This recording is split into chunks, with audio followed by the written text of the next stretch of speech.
আসসালামু আলাইকুম। Bye bye farm and হ্যাচারির পক্ষ থেকে সবাইকে শুভেচ্ছা। আমি মূলত আমার যে প্যারেন্টস কোয়েলগুলো রয়েছে ডিমের জন্য, এই কোয়েলগুলোর সাধারণত একটা সমস্যা আমি মনে করি। আমার রেগুলারই 250, 280, 300 করে ডিম আসে। তো কিছু ডিম মূলত এরকম মাথা চিকন এইভাবে আসে এবং খুবই চিকন ডিমটা। আমি যদি আপনাদেরকে একটা পরিপূর্ণ একটা ডিম দেখাই, আমার ফার্মে মূলত পরিপূর্ণ একটা ডিম হচ্ছে এরকমের, কিন্তু যেই সমস্যাগুলো হচ্ছে সেগুলো হচ্ছে এইভাবে চিকন, মাথা চিকন, ছোট, আবার এইভাবে ছোট পরিমাণে। আমি যদি 2টা ডিমই একসাথে হাতে নিই, কতটা ছোট, অর্ধেকও না। এরকমের সমস্যা আমি মনে করতেছি। এই যে ডিমটা, এটা যদি আমি হাতে নিই, এইটার 3/1 ভাগ।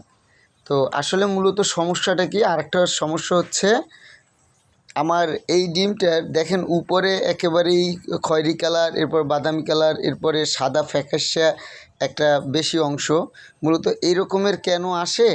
এইটা যদি কোনো অভিজ্ঞ ব্যক্তি জানিয়ে থাকেন, যারা এই ফার্মের সাথে জড়িত আছেন, আমাকে অবশ্যই সহযোগিতা করবেন যে ডিম এইভাবে কেন ছোট আসে, আর হচ্ছে গিয়ে এইভাবে কেন হয়, এই যে কালারটা এরকম কেন হয়, আমার কোয়েল অসুস্থ কিনা বা কোনো রকমের ভিটামিন। আমি সপ্তাহে আপনার 5 দিন ইসেল এবং 2 দিন ক্যালসিয়াম রাত্রে, এবং সকালে ইসেল, দুপুরে ইক ফর্মুলা, আবার ক্যালসিয়ামের জায়গায় 2 দিন জিঙ্ক দিয়ে থাকি।